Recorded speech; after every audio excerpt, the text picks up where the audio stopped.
एक बड़ी खबर से आपको रूबरू करा दें। इसी वक्त ये बड़ी जानकारी सामने आ रही है इंडिया न्यूज राजस्थान पर। यह बड़ी जानकारी, भरतपुर के डीग में टावर पर चढ़े बाबा, पसोपा में टावर पर चढ़े नारायण बाबा। इस वक्त की बड़ी जानकारी आपको दे रहे हैं। तीसरे दौर की वार्ता के बने नतीजे।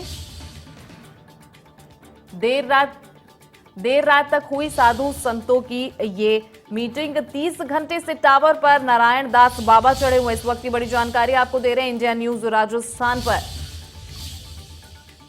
तो आपको बता दें कि गर्मी में बाबा की हट से प्रशासन परेशान नजर आ रहा है। लगातार समझाइश करने की कोशिश कर रहे हैं। एसपी और थाना अधिकारी समझाइश कर रहे हैं, लेकिन बाबा नीचे उतरने का नाम नहीं ले रहे। खनन बंद करके अधिकृत आदेश लाने की मांग भी कर रहे हैं। वन संरक्षित क्षेत्र में ये करा जा रहा है और ये पेड़ पर बाबा जो है वो 30 घंटे से चढ़े हुए हैं। भरतपुर के डीग में टावर पर चढ़े बाबा, आपको तस्वीरें भी दिखा रहे हैं। तो भरतपुर का ये मामला, जहां 30 घंटे से टावर पर नारायण दास बाबा चढ़े हुए हैं। लगातार वो मांग कर रहे हैं। तीसरे दौर की वार्ता भी बेनतीजा रही है। आपको बता दें, लगातार एसपी और थाना अधिकारी उनसे समझाइश करने की कोशिश कर रहे हैं, समझाइश कर उन्हें नीचे बुला रहे हैं, लेकिन वो मानने को तैयार नहीं है। खनन बंद करके अधिकृत आदेश लाने की मांग कर रहे हैं वो लगातार। तो वन संरक्षित क्षेत्र घोषित करने के आदेश की भी वो मांग कर रहे हैं। पसोपा में टावर पर चढ़े हुए हैं नारायण बाबा, आपको तस्वीरें दिखा रहे हैं। लगातार प्रशासन उन्हें नीचे बुलाने की कोशिश कर रहा है, समझाइश कर रहा है, लेकिन वो नीचे उतरने का नाम नहीं ले रहे। तो भरतपुर से ये तस्वीरें दिखा रहे हैं।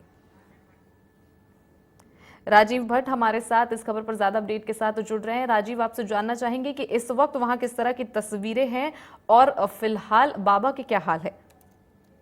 जी बिल्कुल, देखो भीषण गर्मी पड़ रही है। कल सुबह 5 बजे के बाबा टॉवर पर चढ़े हुए हैं और लगातार प्रशासन की तरफ से कल पूरे दिन प्रयास किए गए थे उन्हें समझाने के, लेकिन बाबा अपनी जिद पर अड़े हुए हैं कि वो पिछले 551 दिन से लगातार धरने पर बैठे हुए थे। जो कनकांचल और आदिबद्री पर्वत है, जो कि 84 कोस के ब्रज क्षेत्र की परिक्रमा मार्ग में पड़ता है, आस्था का केंद्र है करोड़ों लोगों की, उस पर अवैध खनन हो रहा है और उसके विरोध में लगातार 551 दिनों से धरने पर बैठे हुए थे। लेकिन प्रशासन ने जब नहीं सुना तो उसके बाद तक बाबा टॉवर पर चढ़ गए सुबह। उसके बाद से लगातार प्रशासन हरकत में आया है। मंत्री विश्वेंद्र सिंह जी ने भी लगातार कल बैठकें की हैं, साधु संतों से भी बातचीत की है, लेकिन बातचीत बेनतीजा रही है, क्योंकि बाबा की जिद यही है कि सरकार प्रशासन जो है वो अधिकृत आदेश देकर आए सरकार के कि वो आदिबद्री और कनकांचल पर्वत जो है वो संरक्षित वन क्षेत्र घोषित हो और वहाँ जो अवैध खनन या खनन की कोई भी प्रक्रिया है वो पूरी तरह से रोक लगे, उस पर संरक्षित क्षेत्र घोषित करने की मांग लगातार वो कर रहे हैं।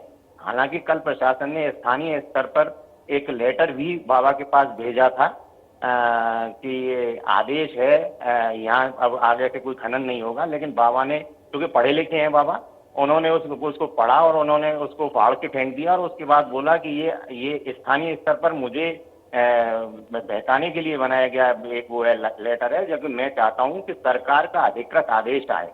तो इस पूरे मामले को लेकर लगातार प्रशासन चिंतित है, क्योंकि भीषण गर्मी पड़ रही है। लगातार बाबा के स्वास्थ्य को देखते हुए चिकित्सा विभाग द्वारा उन्हें समय समय पर ऐसी चीजें पहुंचाई जा रही हैं, पीने की ORS वगैरह घोल पहुंचाए जा रहे हैं। चलिए ठीक है राजीव, तमाम जानकारी के लिए आपका बहुत शुक्रिया।